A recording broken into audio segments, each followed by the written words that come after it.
XD. A ver, ¿qué nos falta de este cuadernillo? Nos falta matemáticas, ciencias, que lo estamos haciendo, ¿y qué otra cosa? Inglés, ¿Ah? ¿cierto? Ah, sí, inglés, pero pues es que sabe que se Y sí, por cierto, Isabel hoy ya va a entrar a explicar inglés del ¿Sí? K2. Ah, vale.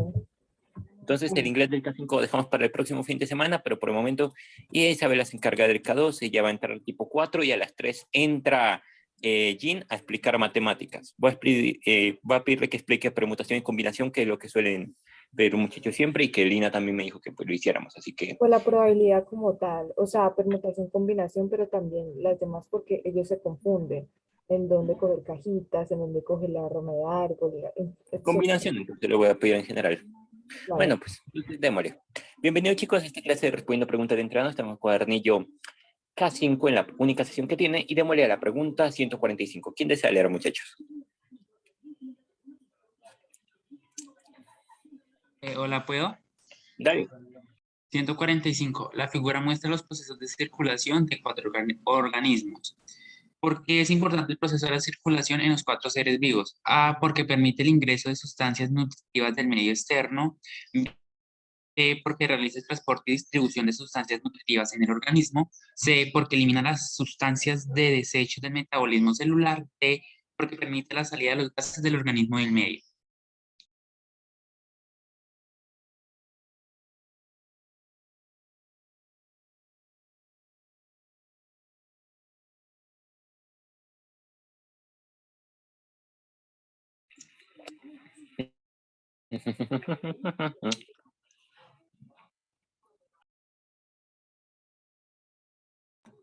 Voy, yo mando a votación. Listo, vayan eligiendo. ¿Leo no está? No. Entonces, ¿alguien quiere encargarse de votaciones? A Chico Palada, ¿por qué no está? Cumpliéndole un deber a la patria, mi reina. Ay, listo. Hágale. Vota por Petro. Sí, Ah, claramente. AF, entonces, colabórenos con las votaciones. De un minutico para cada pregunta y pues nada, ahí debería tener la posibilidad de controlar. En la parte de abajo le aparecen votaciones, simplemente es cada vez que se paren las votaciones, es simplemente cerrar votación, luego le presionas otra vez para compartir, y cuando ya tengas que volver a mandarlas, ya te explico ahorita. Entonces, dale, mi rey. Apenas se cumple este minutico, la mandas.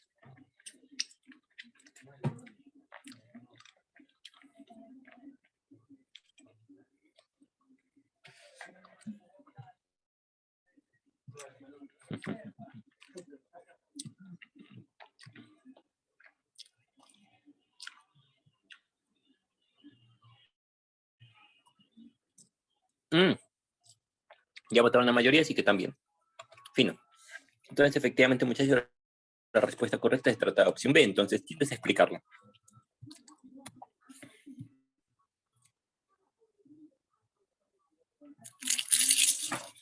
Vamos a ver, entonces, dice lo siguiente. Hablamos del proceso de circulación. Perfecto, y en las 4 diagramas, ¿qué es lo que nos están presentando? Bueno, en la circulación de insectos, por ejemplo, nos dicen que el proceso circulatorio sirve para transportar gases, agua y nutrientes. En la circulación en plantas dice que nos sirve para transportar tanto dióxido de carbono como savia bruta, como savia elaborada, y además el agua. En peces, ¿qué es lo que ocurre? Simplemente sangre oxigenada, nutrientes, sangre cargada de CO2 y todo ello pasando por el corazón y ya. Ahora bien, simplemente, ¿qué ocurre? Esperen un segundito, que por el chat tengo que pasar esto a un lado.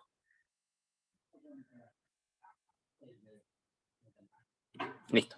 Perfecto. Entonces, listo. Vamos a comenzar a descartar opciones. La D, porque permite la salida de gases del organismo al medio. Aunque es verdad que permite cierta parte de esto porque transporta los gases, no es lo único que transporta. Porque, por ejemplo, muchachos, en los insectos tenemos nutrientes y agua. Es decir, abarca mucho más que eso. Por lo tanto, la D únicamente se enfoca en una cosa y no en todas. Así que, descartada.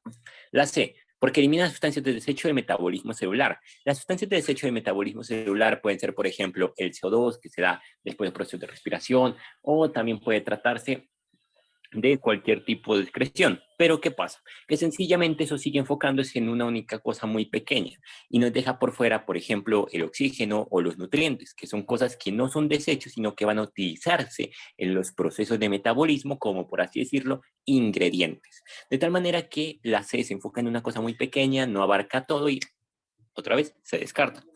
La A, porque permite el ingreso de sustancias nutritivas del medio externo. La misma idea, muchachos. Está bien, me habla de ingreso de sustancias nutritivas. Sí, pero por ejemplo, los gases no entrarían ahí dentro de ese grupo. Pero también hay una pequeña cosa, y es que, hola Leonardo, espérense.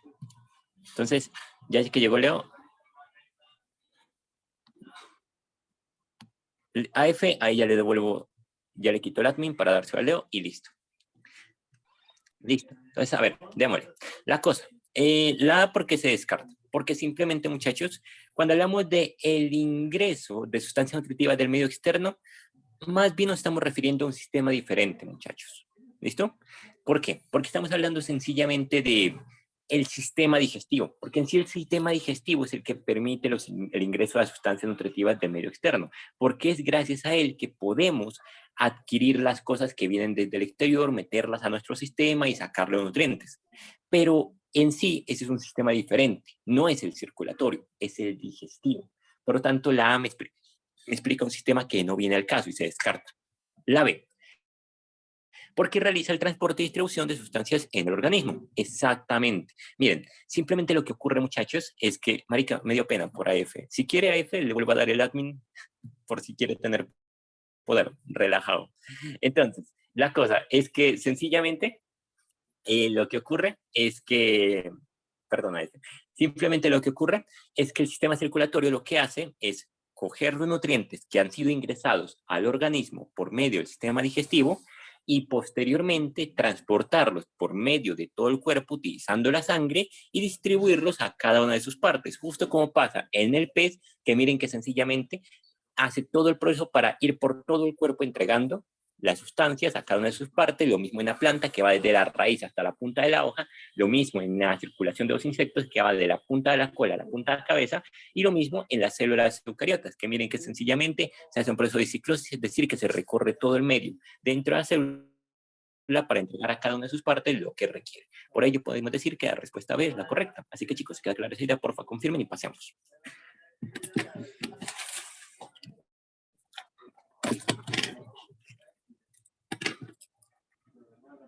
Listo, perfecto. Entonces, dele, Manuel, vamos a la siguiente. Listo, entonces 146.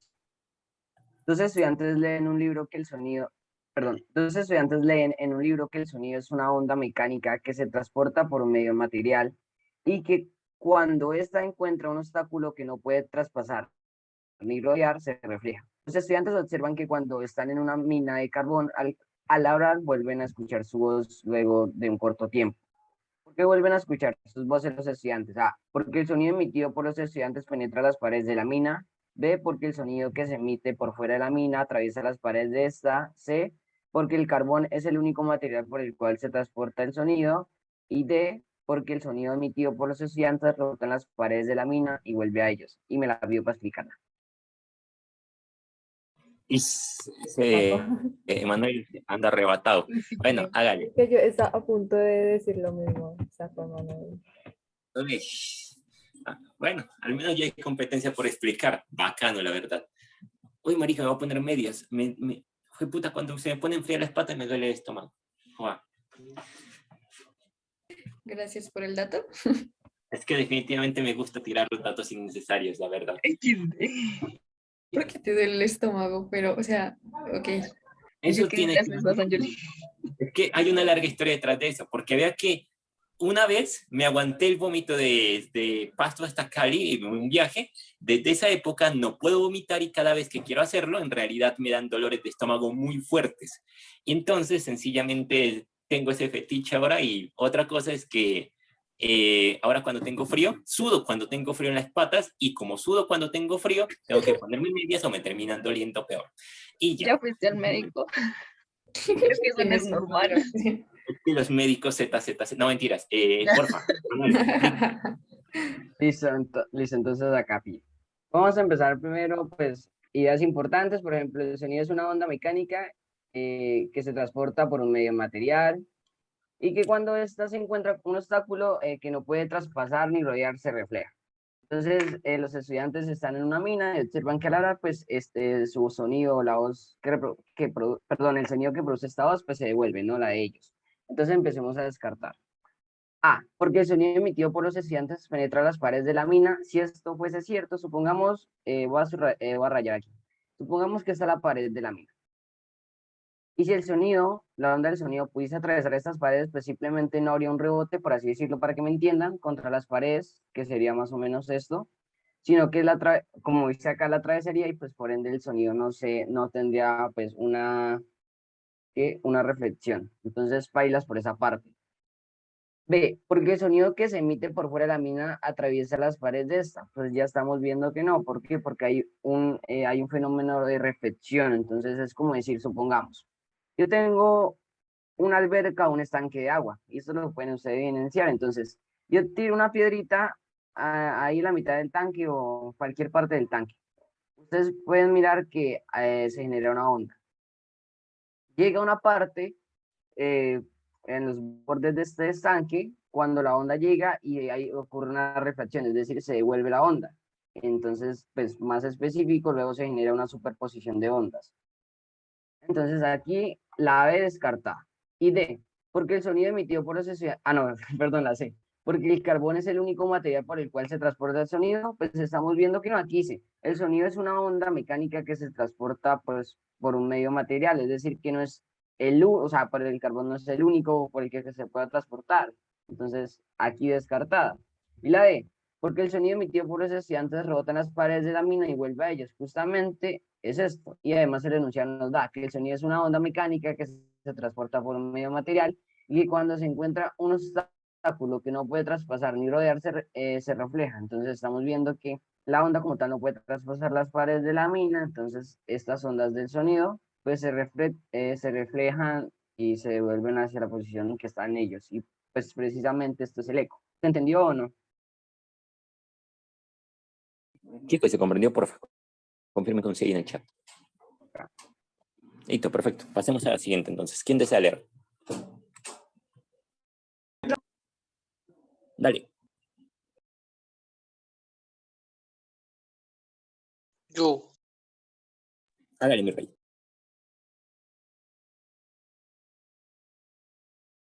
Hágale. La siguiente tabla muestra algunos tipos de compuestos orgánicos con solo un átomo de carbono. Alcano, hidrógeno, carbono, hidrógeno. Alcohol, hidrógeno, carbono un compuesto que es el básico, el OH. Y ácido carboxílico O y carbono y OH. Aminia, hidrógeno, carbono, nitrógeno, hidrógeno y dos. De acuerdo con lo anterior, ¿cuál de los siguientes compuestos es un alcohol? A, el que está compuesto por diferentes hidrógenos. Tranquilo, El diga B, ABCD. no, A, B, C, D o lo que sea ahí. Relajado, hágale, manden esa votación. Tranquilos, cuando tengan esas cosas no se compliquen leyendas porque se me enredan. Mejor nomás manden eso y fino. Shh. Qué amor de persona intentando leer todo eso. Definitivamente sí. Muy gato. Muchas gracias, abuela.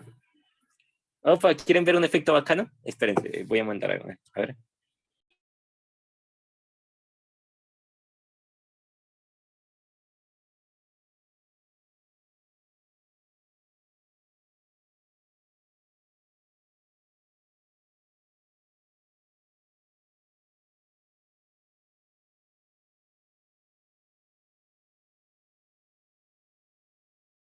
Perfecto, manden eso, ya me votó la mayoría. Efectivamente, la respuesta correcta se trata de la opción B. Entonces, ¿quién desea explicarlo? Venga, le intento. Hágale. Bueno, pues vean, ahí dice que de acuerdo a lo anterior, bueno, no muestra en la tabla. Entonces, dice que cuál es un alcohol. Nos vamos a la tabla donde nos dice alcohol, tiene una anidación simple con un OH y anidación simple con hidrógeno. En la A se descarta porque no tiene grupo, el grupo funcional, el último grupo no es OH. La C se descarta porque tampoco es OH, que es hidroxilo. Entonces quedamos entre la B y la D. Bueno, ¿qué pasa con esto? Que la D tiene una doble anidación con oxígeno y ese es el ácido carboxílico, ¿sí? Y no tiene la anidación con el hidrógeno, por lo cual se descarta y nos quedaría la B, que tiene la anidación simple con el hidróxido y la anidación simple con los hidrógenos. ¿Se comprendió? Y gracias por el dibujito. Dale. Chicos, ¿se comprende esa idea? Me encantó. Sí, tengan en cuenta que estas preguntas de química pueden parecer complicadas, química orgánica, pero, de hecho sí parecen XD, pero son sencillas. Únicamente es evaluar qué tipo de enlaces tenemos y con qué elementos. Simplemente lo que dijo su compañera. Se descarta la A porque me pone un NH2 y la única que tiene NH2 es una amina y buscamos alcohol, nada que ver. La C se descarta porque no tiene ningún OH y miren que el alcohol tiene un OH. Entre la B y la D, pues miramos que ambas tienen OH, pero la D me pone algo más. Me pone un doble enlace con oxígeno. Esas rayitas son el número de enlaces. 2, doble enlace con el oxígeno, y ese doble enlace con el oxígeno únicamente está presente en el ácido carboxílico. Y pues simplemente quedamos con la B, en donde tenemos el OH y rodeado de hidrógenos, tal como está el alcohol. Un carbono rodeado de hidrógenos y un H. Y ya, entonces bueno, pasemos a la siguiente. Démosle, muchachos.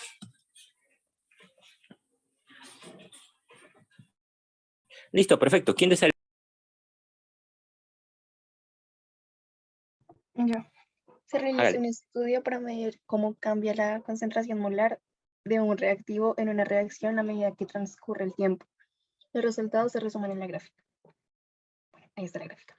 ¿Cuál de las siguientes opciones es el título adecuado para el eje X de la gráfica? A, temperatura, grados Celsius, tiempo, minuto, B, tiempo, minutos, C, concentración y D, presión. Hágale, pues vayan eligiendo.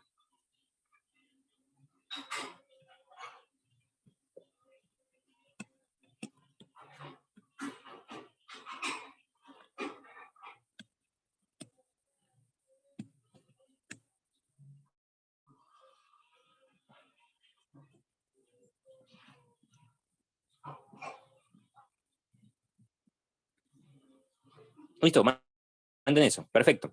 Entonces, efectivamente, muchachos, en este caso la respuesta correcta se tratará de la opción B. Vamos a ver. Entonces, simplemente hay que recordar algo muy importante y este es un dato que muchas veces les va a ayudar.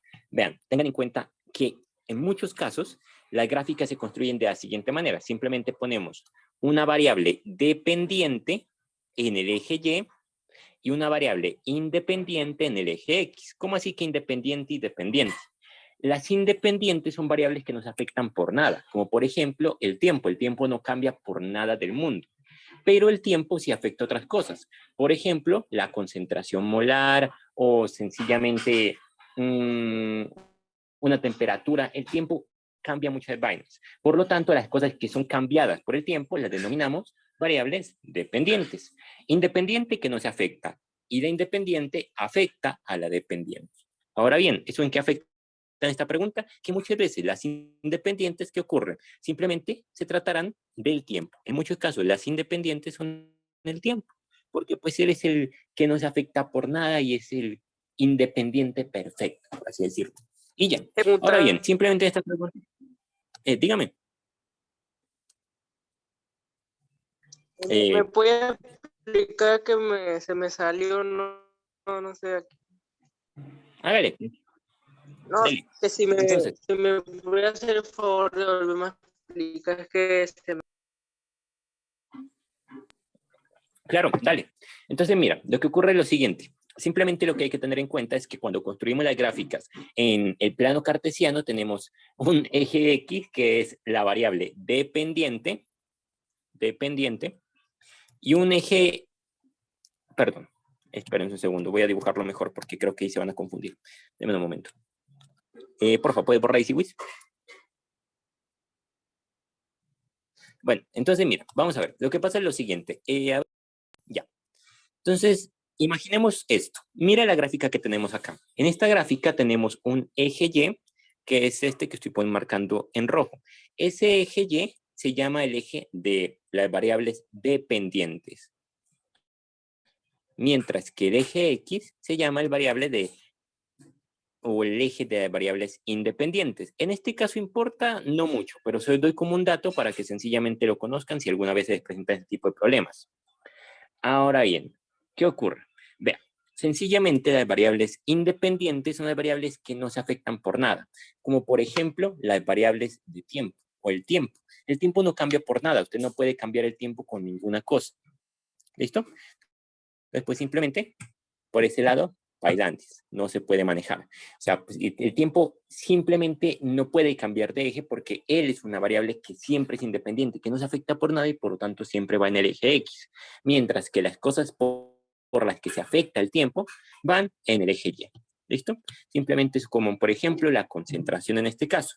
Ahora bien, ¿cómo podemos sacar esta pregunta sin necesidad de conocerlo de variables dependientes e independientes? Simplemente por lo siguiente, muchachos, porque me están diciendo que están evaluando la concentración molar o cómo varía la concentración molar de acuerdo con el tiempo. Son las dos variables que entran en juego aquí. La concentración molar ya me la ponen en el eje Y, y como ya me la ponen ahí, la primera a descartar será la que me menciona concentración, porque esa ya la pusieron, entonces como que no viene al caso, ¿cierto? Descartada la opción C. Mientras que quedamos con temperatura, presión y tiempo. La presión y la temperatura no son cosas que se mencionan en el problema, por lo tanto descartamos y únicamente nos queda el tiempo, que es la única variable que tenemos dentro del problema y que también nos interesa. Entonces aquí tendremos concentración en el eje Y y tiempo en el eje X, justo lo que nos dice el enunciado. Chicos, ¿queda claro eso? Queda claro. Sí, yo tengo una pregunta. Por lo menos tú dijiste que una variable independiente de ejemplo pues está el tiempo, pero pues ¿cuáles otras podrían ser? Ok, eso varía mucho del tipo de pregunta que usted esté teniendo. Pero, por ejemplo, podría ser esto. A ver, a ver, si me acuerdo de una. Listo. Entonces, imagínate la siguiente. Simplemente tenemos un plano de YX y nos están preguntando por unas condiciones climáticas.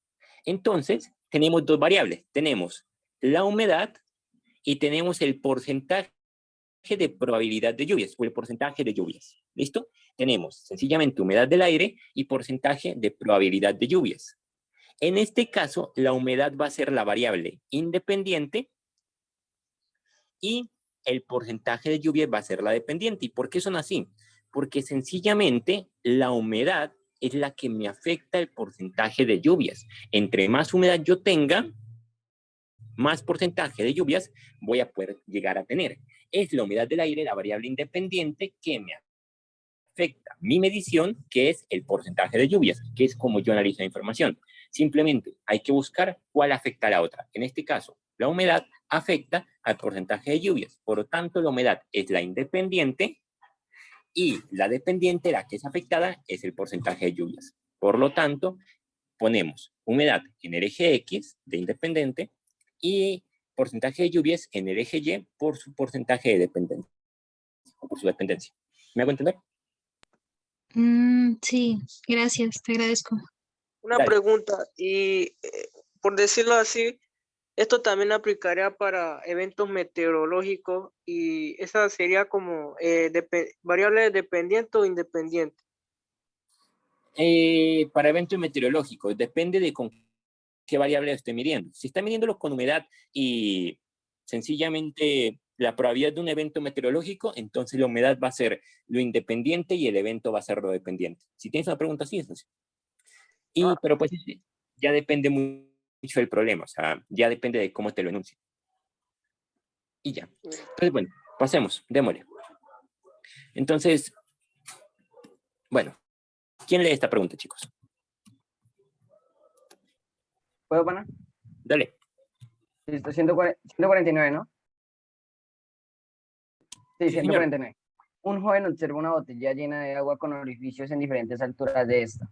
Del orificio, la parte media del tanque, el chorro de agua que sale de aquel llega a una mayor distancia, como se observa en la figura. Según la situación anterior, ¿cómo sería el comportamiento de la presión en los dos orificios de la botella? A. Mayor en el orificio superior del tanque. B. Menor en el orificio de la mitad del tanque. C. Mayor en el orificio de la mitad del tanque. Y D. Igual en los dos orificios del tanque. Listo, pues denle.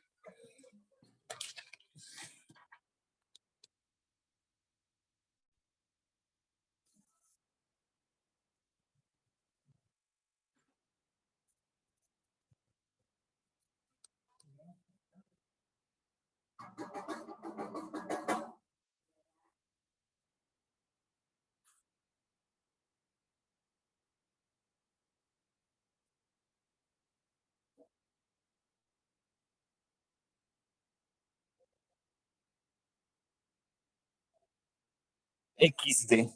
En Pasto ya sacaron la tanqueta del SMAT. Bonito, bonito detalle. En fin, bueno, porque ya hay rumores de que los de la UDENAR se van a levantar esta tarde. ¿Quién sabe? Entonces, bueno, ¿quién desea explicar esta pregunta? Yo, Dale. mira, esto vamos a tenerlo como un ejemplo.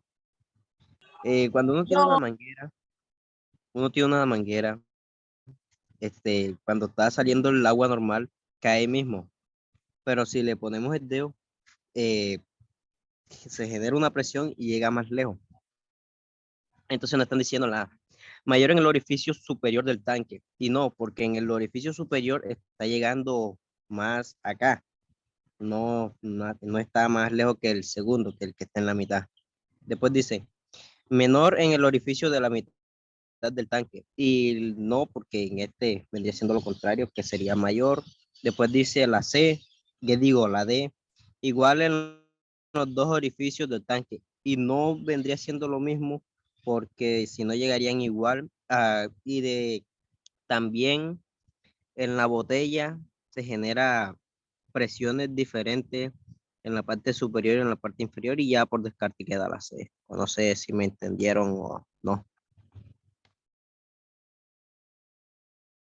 Chicos, si se comprendió, porfa, confirmen con sí en el chat y no quedó tan Sí se claro. entendió, pero podría Claro, dale.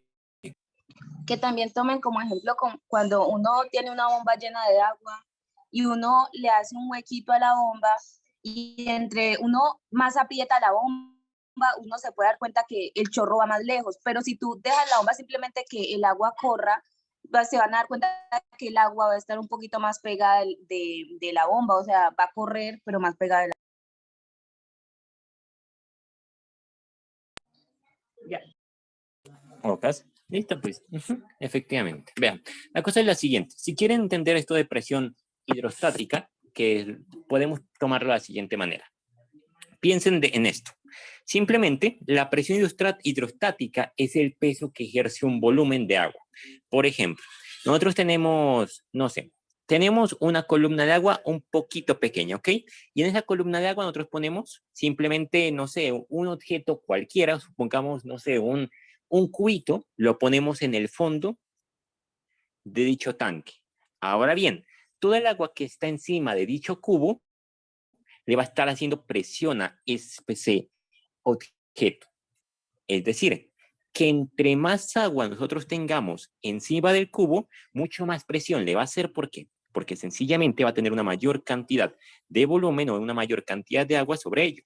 En pocas palabras, entre más agua usted tenga encima de usted, valga redundancia, va a experimentar una mayor presión hidrostática. Simplemente en este caso, como el ejemplo, pongamos A y B, el ejemplo A tiene sencillamente una menor cantidad de agua encima del cubo, va a experimentar una menor presión.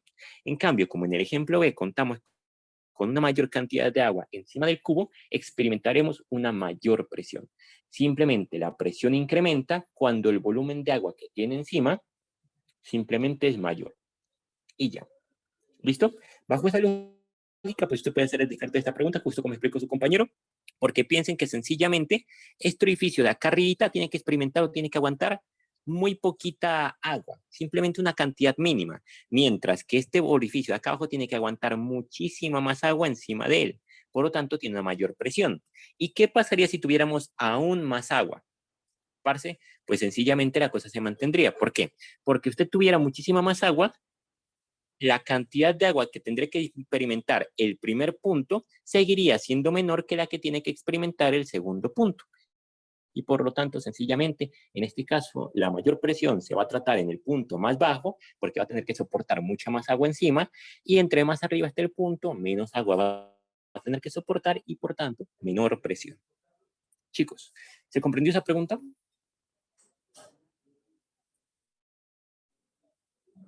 Ok, perfecto. Sí, Entonces, bueno, básicamente es como la persona que cuando está cargando a varias personas, entonces, ¿cuál es la que va a tener mayor peso? Pues la última, la que está cargando toda esa gente. exactamente, exactamente. De hecho, es un muy buen ejemplo. Listo, pues entonces pasemos a la siguiente. Yo la quiero leer. Listo. Entonces, dale, pana, lea. Listo. 150. Un estudiante cree que todos los líquidos se caracterizan por aumentar su volumen al aumentar la temperatura y, por tanto, predice que el agua líquida siempre aumenta su volumen al aumentar su temperatura. En clase de física, el profesor del estudiante le presenta la siguiente gráfica, en la que se observa el comportamiento del volumen de 1 gramo de agua cuando se calienta a presión atmosférica constante. Teniendo en cuenta la información anterior, ¿qué debe hacer el estudiante con su predicción? A, B, C o D.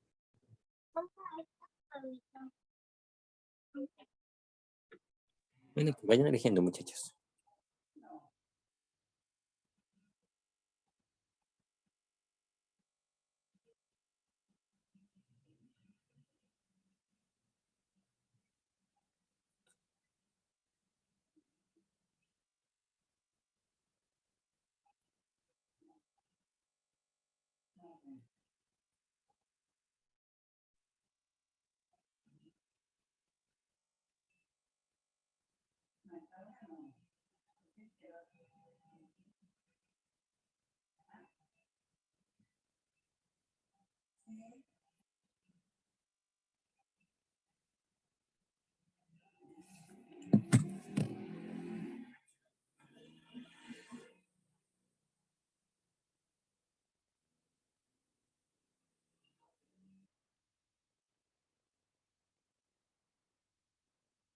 Listo, perfecto. Entonces, bueno, ¿quién desea explicar esta preguntita?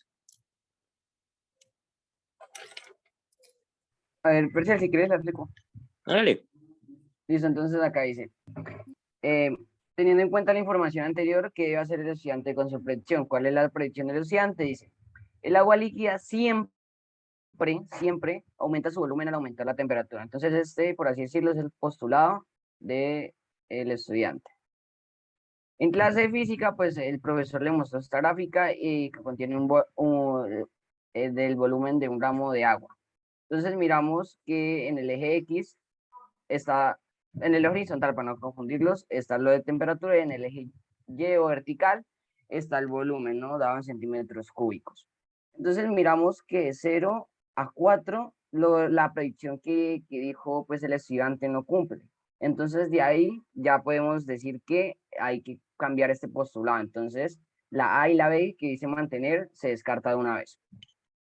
Entonces empecemos a descartar. En D, cambiarla, porque el agua seguirá aumentando de volumen después de 16 grados Celsius. Pues esta es la tendencia, sí, pero ¿qué dice? O sea, el postular del estudiante es que el agua siempre que aumenta la temperatura, pues también aumentará el volumen. Y miramos que de 0 a 4, pues entonces disminuye. ¿Y qué dice la C? Cambiarla, porque el agua disminuye su volumen entre 0 grados Celsius y 4 grados Celsius. Efectivamente, entonces estamos viendo que si bien se produce, pues, un alza en la temperatura, perdón, el volumen en este intervalo de 0 a 4, pues disminuye. Entonces ya no sería como que siempre que aumenta la temperatura también aumenta el volumen, sino que esto sería una excepción y por ende tendría que cambiarla. ¿Sí? Exactamente, chicos. ¿Queda clara esa idea?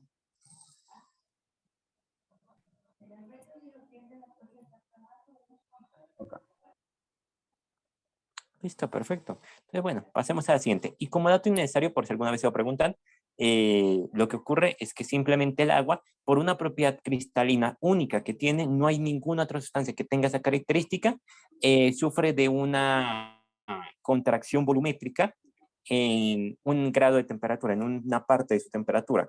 Eso se conoce como dilatación inusual del agua, pero es única en su naturaleza, es la única sustancia que experimenta eso, lo cual es muy extraño e interesante. Bueno, pues, ¿quién desea leer esta preguntita, mis reyes? O sea que con lo que acabas de decir, llega un momento en que su temperatura baja. Cuando su temperatura baja, se supone que siempre se va comprimiendo el volumen. Lo que ocurre es que cuando a temperaturas de -2 o -4, si no me falla la memoria, cuando llega a esas temperaturas, el hielo, en lugar de ir reduciendo su volumen, aumenta el volumen de su líquido. Por ejemplo, esa es una razón por la que no se recomienda poner vino en el congelador, porque simplemente ese líquido que está ahí dentro del vino llegará un momento en que al bajar a esa temperatura de -2 o -4, se expandirá y terminará rompiendo las paredes de la botella. De hecho, un experimento muy XT. Es eso. Otro podría ser alguna fruta o no aplicaría para... Pues es que con las frutas casi no se ve, porque las frutas son una mezcla de muchas más cosas, no es únicamente agua, sino un montón más de cosas que varían, entonces ahí la cosa cambia un poquito. Hay una que se meten como en el congelador y cuando uno pasa como el tiempo y uno las llega a sacar, están como congeladas, pero como congeladas, como tienen un, ¿cómo explicarlo? Como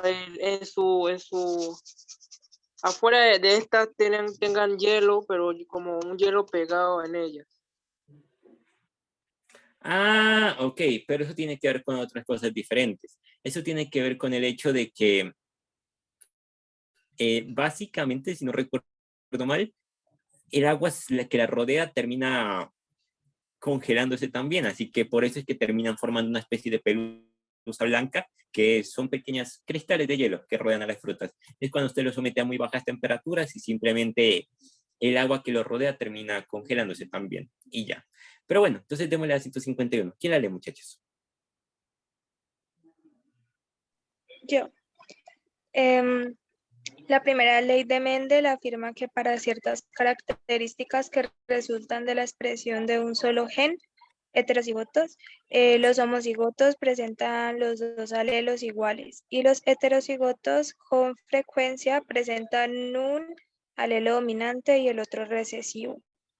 Un criador de conejos sabe que el color de pelo cumple esta ley y que el color blanco es recesivo y el negro es dominante.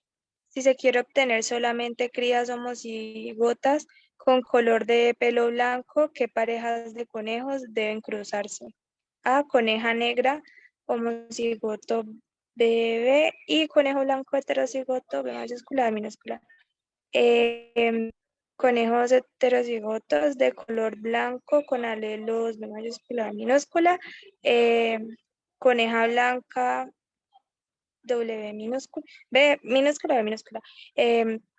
Y conejo negro homocigoto, B mayúscula, B mayúscula. D, conejos homocigotos de color blanco con alelos, B minúscula, B minúscula. Bueno, pues entonces vayan eligiendo.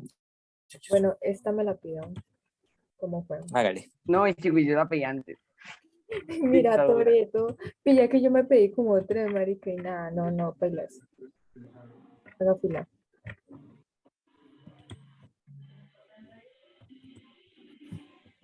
¿Verdad? ¿Fue Emanuel?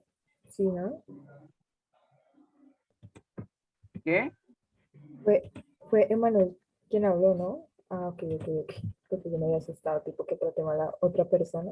Ok, no, pero Emanuel normal. Uy.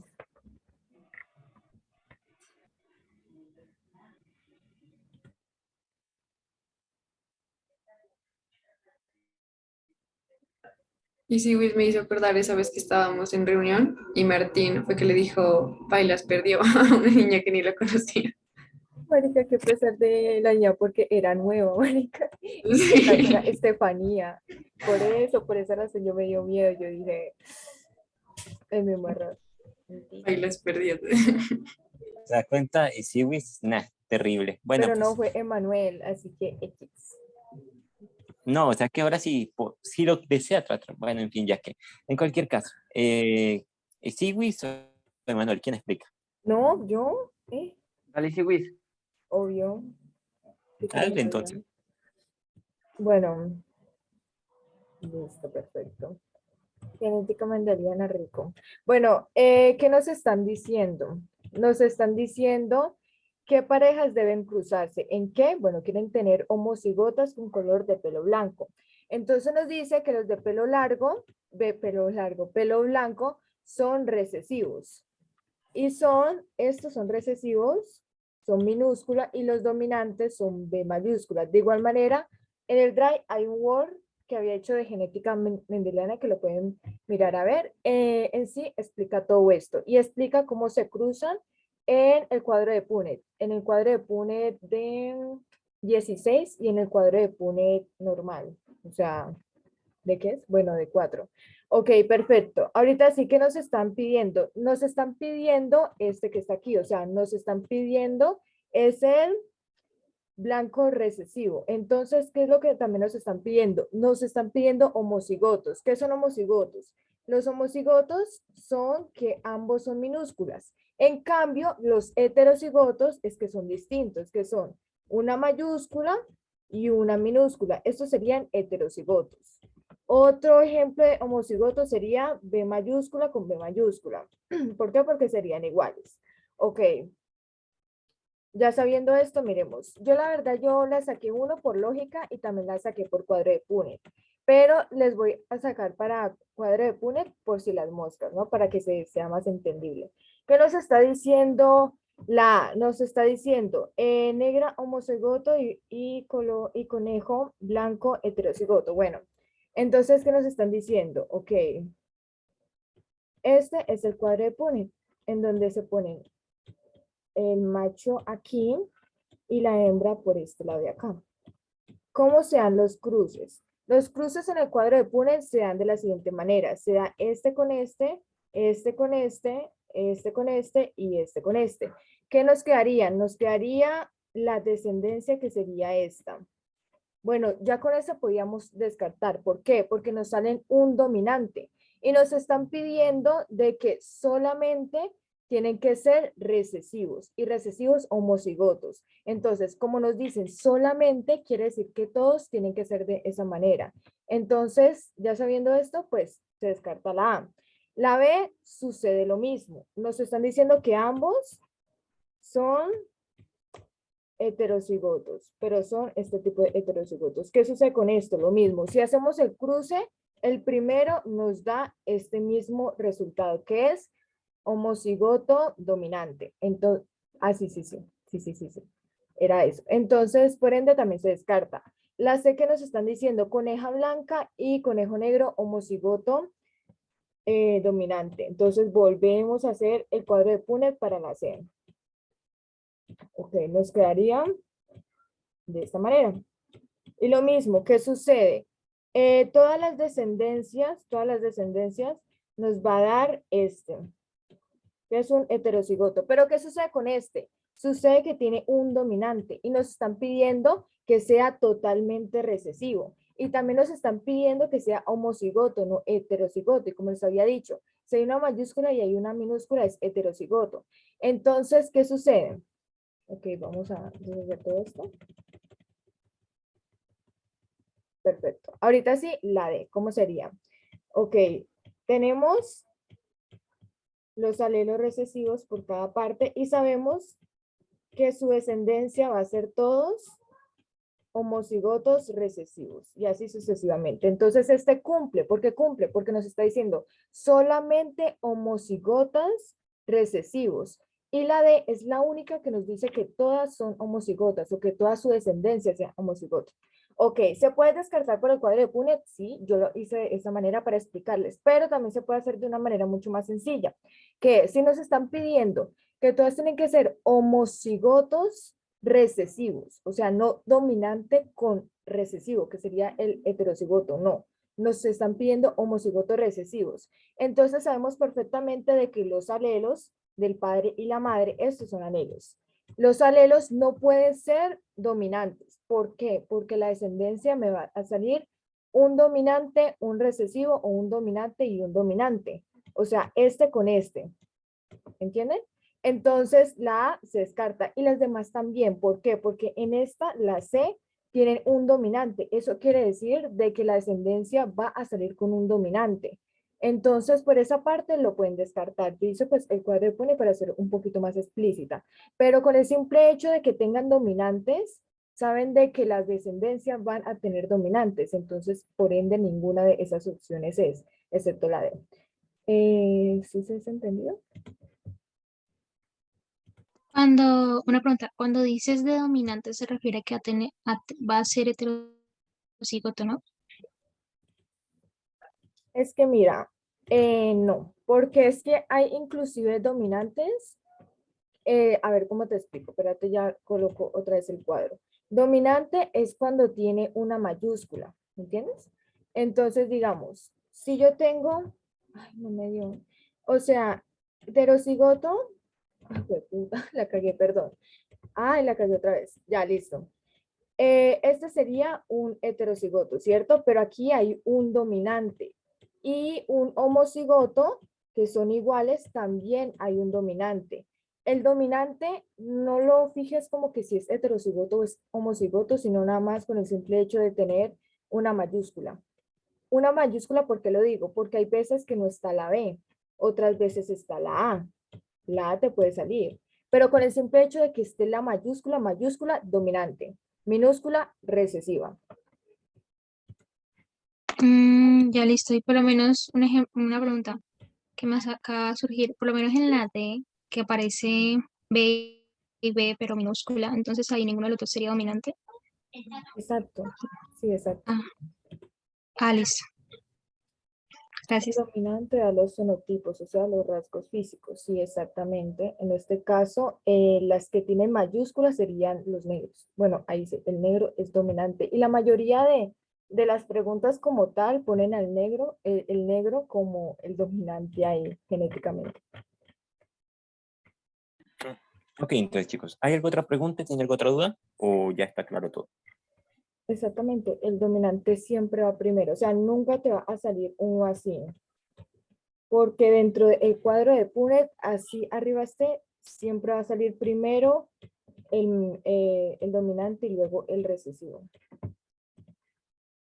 Perfecto, ¿podría volver a explicar?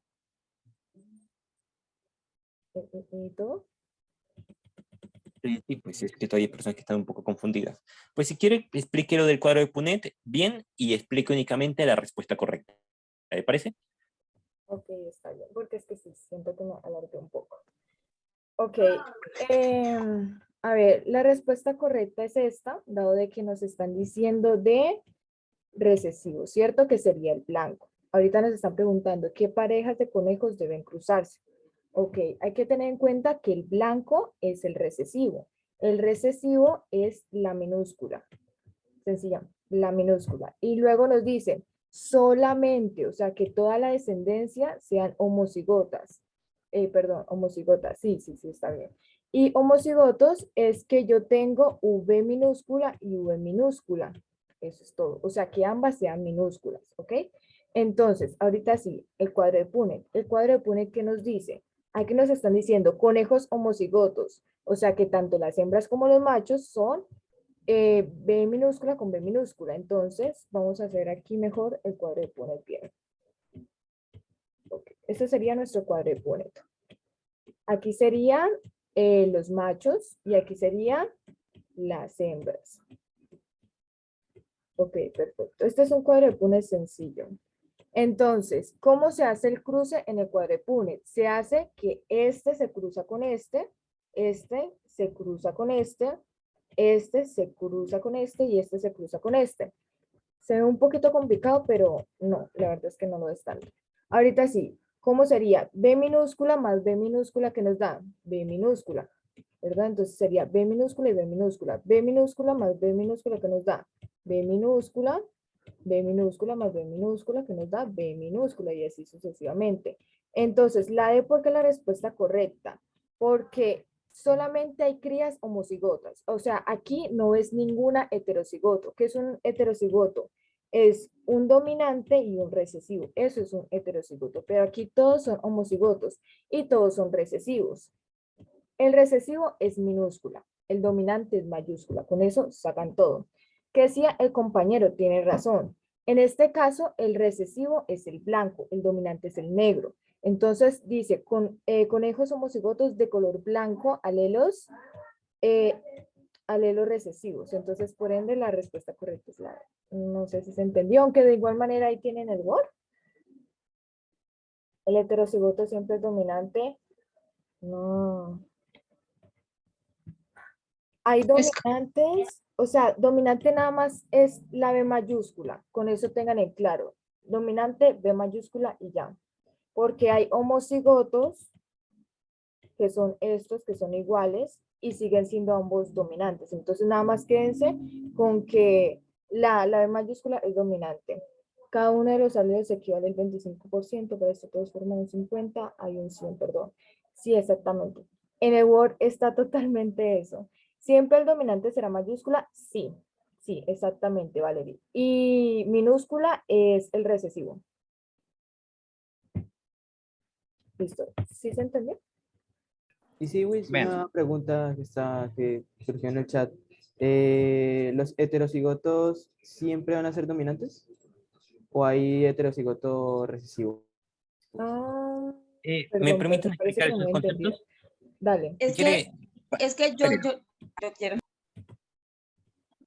aguántense. Sé que quieren explicarlo, pero vayamos por parte, ¿listo? Entonces, si pues podría parar de compartir y explico yo con pizarra, ¿le parece? Lo hice mal. Listo. Ah. Entonces, vamos a darle. Relajaos. La cosa es que hay que comenzar de conceptos bien básicos para ir entendiendo poquito a poquito cómo se va dando esto. Espérense, voy a girar la pantalla para que ustedes vean mejor, ¿ok? ¿Me avisan si se mira ya bien? Sí. Listo, fino. Entonces vamos a comenzar primero a definir qué es un alelo, ¿ok? De manera muy corta. Presten atención para no tener que repetir varias veces. Si tienen dudas, díganlas de una vez mientras voy explicando. Yo repito partes como ustedes quieran, pero porfa, no hagan repetir esto porque es un poquito largo. Entonces, la cosa va así. Simplemente tengan en cuenta algo. Estamos hablando de los alelos. Los alelos, ¿cómo están definidos? ¿O qué pasa cuando hablamos de alelos? Los alelos son las letras de un gen. ¿Y para qué utilizamos las letras? Por ejemplo, tenemos letras como B mayúscula o B minúscula. Esto me sirve para expresar características genéticas. Por ejemplo, podemos decir que una B mayúscula me codifica para que un conejo sea negro, mientras que una B minúscula me configura para que un conejo sea blanco. Ahora bien, ¿qué es esa cosa de que sean dominantes y qué es esa cosa de que sean recesivos? ¿Y qué tiene que ver esta vaina? Vean, tengan en cuenta algo muy importante. Siempre que se hable de dominante, estamos haciendo referencia a si la letra es mayúscula o minúscula. Cuando es mayúscula, es dominante. Cuando es minúscula, es recesiva. En resumidas cuentas y repitiendo, un alelo es una letra que me define un gen. Puede ser dominante o puede ser recesiva. Si es dominante, se expresa con mayúscula. Si es recesiva, se expresa con minúscula. En este caso, pues dijimos que la B mayúscula es dominante y me codifica para el color negro de un conejo, y la B es minúscula y me codifica para un color de conejo blanco. ¿Ok? Hasta ahí, chicos. ¿Claros? Sí. Listo. Sí, no. Ahora sí.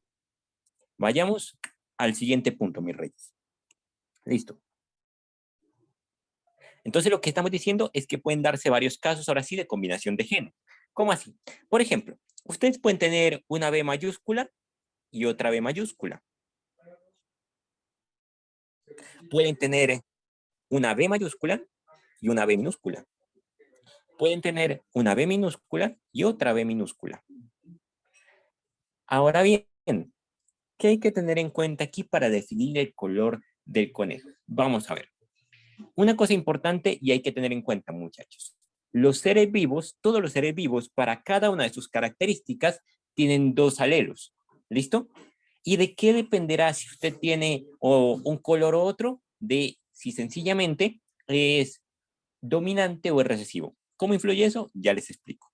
¿La mayúscula va primero? Sí, por convención uno pone la mayúscula primero para no confundirse, pero en realidad y a la larga no va a afectar mucho cuando usted haga los cuadros. pero pues por convención y para evitar esa confusión, hágala con la letra mayúscula primero. Así todo queda más fino. Ahora bien, miren, como ya dijimos, en este caso tenemos dos letras dominantes. Por lo tanto, ¿cuál va a ser el color que vas a ver aquí? Pues sencillamente el dominante, es decir, un color negro. Ahora bien, tenemos el otro extremo en donde tenemos sencillamente dos alelos recesivos. Por tanto, el color que va a salir va a ser recesivo. En este caso, el blanco.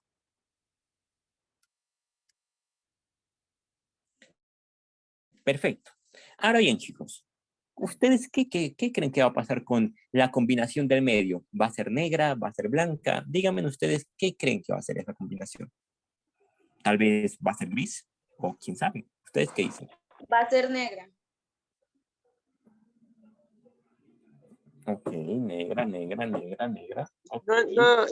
No entendí Porque bien el lo que que dijo la está dominando, porque la B mayúscula es la que, si se puede decir así, está dominando. Y la B Ujú, sí. minúscula es la recesiva. Entonces, ¿qué pasa? Ujú. La B, como es la dominante, es la que, si se puede decir, la que va a predominar, valga la redundancia, y la B minúscula va a seguir estando ahí, pero no va a ser la dominante. Exactamente. Lo que hizo compañero es muy cierto. Alguien dijo que tenía dudas. Chico, que hablaste por el chat y que tenía dudas. ¿Qué parte te confundió? compañera. No, sino lo que la compañera dijo, pero como ya lo explicó.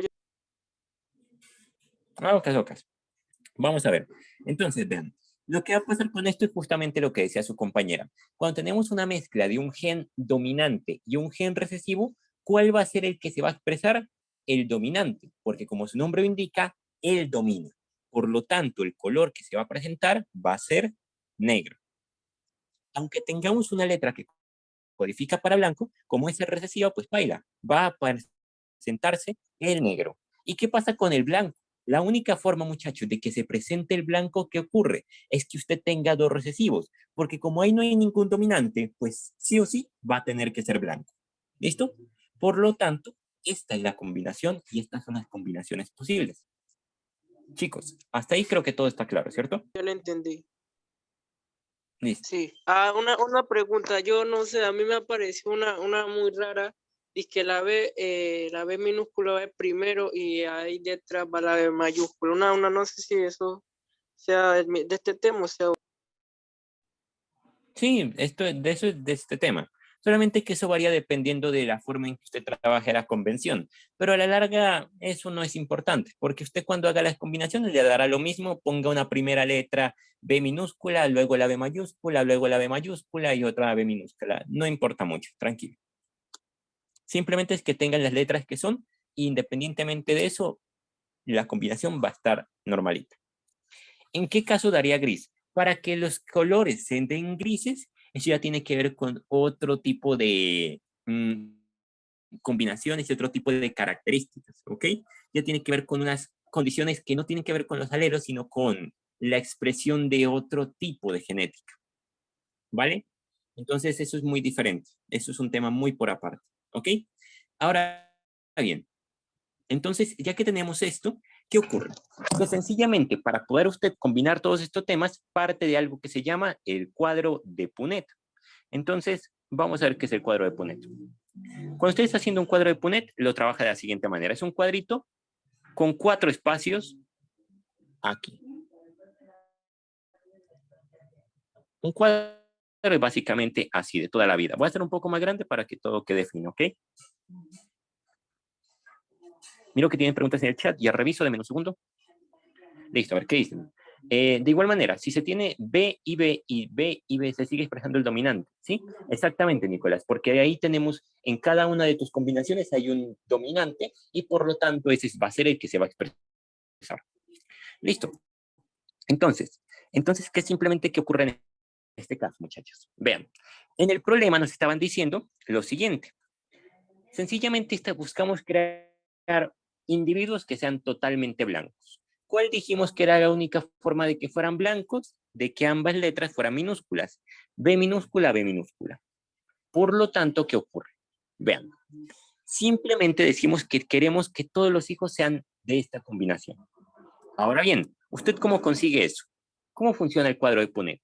En el cuadro de Punnett, usted pone en un lado los genes del padre y en otro lado pone los genes de la madre. ¿Listo?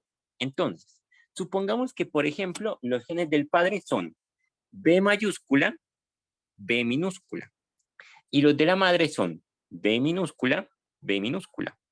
La madre puede estar al lado y el padre arriba, sí, no importa, tranquilo. Eso no hay ningún problema. Lo importante es reflejar aquí los genes. Usted en cada lado pone uno de los alelos, una de las letricas del individuo, y simplemente usted cómo comienza a combinar de la siguiente manera. Coge y simplemente combina, por ejemplo, estos dos de aquí. Este B mayúscula con este B minúscula y simplemente obtiene que el individuo del primer cruce va a ser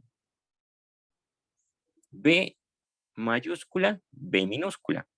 Repite el procedimiento con esta letra de acá y esta letra de acá. B mayúscula y B minúscula. Y queda que este segundo hijo va a ser B mayúscula, B minúscula. Repite el procedimiento con estos genes de acá. Coge ahora sí la B que está abajo, esta B minúscula, con la otra B minúscula que está acá arriba. Y le queda simplemente B minúscula, B minúscula. Y coge esta B minúscula de acá con esta B minúscula de acá y simplemente le queda B minúscula, B minúscula. Y ya. Así usted hace las combinaciones. En este caso, muchachos, si lo que nosotros buscábamos era que nos diera B minúscula, en todos los casos, pues simplemente fallamos. ¿Por qué? Porque miren que tenemos dos heterocigotos. Dos que tienen B mayúscula y B minúscula. ¿Ok? Entonces, chicos, ¿hasta ahí está claro? Ahorita que ya les explico qué es heterocigoto y qué es homocigoto. Olvide esa parte, ya les explico. ¿Pero claro hasta ahí? Y también que cada uno... Esperen. Sé que quieren hablar varios, así que porfa, levanten la mano. Y yo les voy dando la palabra a los que quieran. Listo. La primera persona es Daniela. Dale, Daniela. Ay, perdón. Bueno, que en cada uno de esos cuadritos, cada uno de esas combinaciones equivale el 25% para formar el 100%. Que también lo tengan en cuenta porque hay preguntas que lo pueden hacer. Exactamente. Lo que dice Daniela es muy cierto. Vean, cada uno de estos cuadritos chiquitos que yo hice vale el 25%.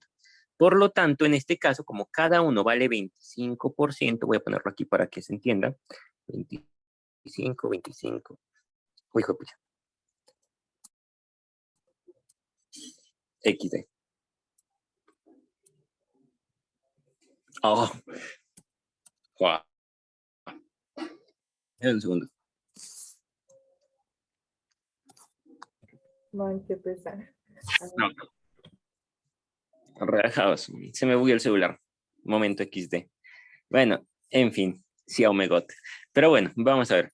Entonces, volviendo al tema. Simplemente en el cuadro de Punnett que teníamos hecho, teníamos 4 cuadros. Y cada uno de estos 4 cuadros, muchachos, equivale al 25%. ¿Eso qué significa? Ah, juepucha. Espérense, ¿no? Espérense que por estar escribiendo en el chat, ya sí me salió esto. Pero bueno. Entonces, 25%, 25%, 25% y 25%. Por lo tanto, si por ejemplo, yo aquí tengo en estos dos recuadros de acá abajo, yo tenía B minúscula, B minúscula. Y en estos dos recuadros de acá arriba, yo tenía B mayúscula, B minúscula. Por lo tanto, yo puedo decir lo siguiente. Y es que yo tenía dos cuadros del 25% con B minúscula, B minúscula. Y por lo tanto, tenemos un 50% de B minúscula, B minúscula.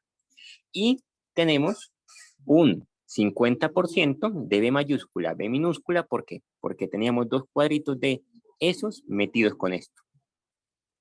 ¿Claros ahí, chicos? O sea, ¿siempre va a estar dividido en 4? Sí, el cuadro de Punnett siempre va a estar dividido en 4 para combinaciones sencillas. Si son dos características, ya se complica un poquito más, pero el ICFE no evalúa dos características, únicamente una. Listo, ¿quedó claro esta parte, chicos? Una pregunta. Okay. Yo antes pensaba que cuando los dos iban juntos, el B mayúscula y el B minúscula harían el 100%. A veces yo pensaba. ¿O no? No, eso depende de los cuadros de Punnett y los cuadros que se ocupen. Eso depende de la expresión, no tanto de las letras con las que estén unidas. Listo. Entonces, bueno, vamos a ver. La cosa entonces, simplemente pues va a ver de la siguiente manera. Miren. Una cosa que voy a aclarar antes de que se confundan es qué es eso de homocigoto dominante, homocigoto recesivo y heterocigoto. ¿A qué te refieres, Jesús? Ya te vuelvo a explicar el valor. Dale, mi rey, no hay ningún problema. Miren, ok, párenla con lo de los dominantes y los de recesivos y los heterocigotos. Párenla ahí un momentico y concéntrense acá que voy a explicar ese concepto. Vean, heterocigotos dominantes y heterocigotos recesivos no existen. ¿Por qué? Porque, parce, simplemente, cuando usted tiene un heterocigoto, usted ya da por sentado que sencillamente el que se va a expresar pues va a ser el dominante. ¿Para qué hijo de puta va a decir heterocigoto dominante si usted ya sabe que el dominante es el que se va a expresar? O sea, es redundante. Entonces, miren, sencillamente hay que partir de lo siguiente. Cuando hablamos de heterocigotos y estas vainas, ¿qué es? Sencillamente, como vamos a los tres ejemplos que yo les había planteado. B mayúscula, B mayúscula, B mayúscula, B minúscula, B minúscula, B minúscula. Son tres ejemplos. Y tengan en cuenta estas denominaciones. Homo es cuando son iguales. Por ejemplo, homosexuales, dos personas del mismo género. Homocigotos, dos alelos del mismo tipo. Por ejemplo, aquí tendremos un homocigoto. ¿Y qué tipo de homocigoto será esto? Pues como ambas letras son dominantes, usted dirá que es homocigoto dominante. Mientras que en el otro ejemplo, el tercero, usted tiene dos letras minúsculas, es decir, dos letras iguales, y son homocigotas. Y como son minúsculas, pues diremos que es homocigoto recesivo. Son el mismo tipo de alelos y son recesivos. Homocigoto dominante, HD, homocigoto recesivo, HR. Eso es. Cuando usted habla de homocigotos dominantes, homocigotos recesivos, se refiere a esas vainas, ¿ok? Ahora bien, ¿por qué el heterocigoto no se considera ni recesivo ni dominante? Porque el heterocigoto es la combinación de un dominante y un recesivo. ¿Y por qué lo denominamos hetero? Porque simplemente heteros son cuando tenemos dos cosas diferentes. Heterosexuales, un hombre y una mujer, dos personas de sexos diferentes. Heterocigoto, dos aleros diferentes, B mayúscula y B minúscula. Por lo tanto, no existe ni esa cosa de heterocigoto dominante, ni heterocigoto recesivo, ni nada de eso. Existe únicamente homocigoto dominante, homocigoto recesivo y heterocigoto. ¿Ahí queda clara esa idea? El recesivo y dominante son señalados a los homo, exactamente. El hetero se intuye una vez que será dominante, no hay necesidad de especificarlo. Exactamente, Manuel. ¿Claros, chicos? Sí. ¿Cómo? Que sí, creo que nos quedó claro. Otra cosa, cuando la B minúscula va de primera y la B mayúscula de segunda, pasa lo mismo, ¿no? Que será siempre heterocigoto. Exactamente, no importa el orden, sino las letras, en ese caso. Tranquilo. Listo. Entonces, B mayúscula es homocigoto dominante, exactamente, María Camila. B minúscula y B minúscula será homocigoto recesivo y B mayúscula más B minúscula será heterocigoto. Perfecto. Entonces, ahora sí, muchachos, vamos a darle. Voy a quitar estos dibujos y ahora sí, vamos al cuadro de Punet y finalicemos la explicación, ¿ok? En el cuadro de Punet, ¿qué teníamos? Cuadro de Punet. Simplemente dijimos que lo que buscamos con el ejercicio es tener de blanco. Conejos blancos. Y la única forma de obtener conejos blancos será una B minúscula y una B minúscula. Si queremos que todos los conejos sean blancos, pues ¿qué va a pasar? Que el 100% de los hijos sean B minúscula, sean homocigotos recesivos. Les recuerdo que cada uno de estos cuadros vale el 25%. Eso es un 5%, aunque se mire un poco raro, perdón. 25%. ¿Listo? Ah, fue puta. Espérense, ya me dio pena poner ese dibujo tan cacorro. Deme un momentico. Listo. 25%. Cada uno de estos cuadros vale 25%. Si buscamos que el 100% de los hijos sean homocigotos recesivos, vamos a tener que poner los cuatro cuadros de forma B minúscula, B minúscula, B minúscula, B minúscula, B minúscula, B minúscula, B minúscula, B minúscula. Ahora bien, si miran que todos los cuadros están llenos de B minúscula, ¿qué pasa? Que la madre va a tener que ser una B minúscula. ¿Por qué? Porque simplemente, pues, estas letras de acá son B minúsculas. El otro gen de la madre también va a tener que ser B minúscula porque simplemente esta letra de acá configuran B minúscula. Y el padre también va a tener que ser una B minúscula y una B minúscula porque estos genes que codifica también tienen esa forma. B minúscula, B minúscula, B minúscula, B minúscula. Todos van a tener que tener B minúscula pues para que no haya ningún problema de eso. Por lo tanto, para que ambos, para que todos los conejos hijos tengan homocigosis recesiva, tenemos que tener padres que sean homocigotos recesivos, tanto la madre como el padre. Y ya. Chicos, ¿se comprende esa idea?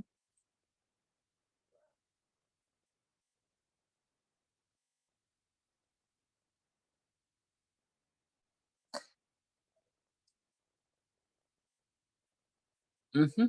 Vale, perfecto. Entonces ya con esa cosa clara, pues permítame, espérense. ¿Sí claros todos? Digan de una vez si no hay claro algo. Díganlo de una vez porque después no quiero tener que devolverme a un punto específico.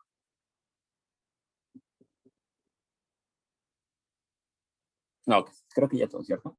Vale. En cualquier caso, pues sigamos a la siguiente pregunta y ya después les comparto un video por si no les quedó claro el tema y quieren reforzar. Por aquí, ¿cómo vas?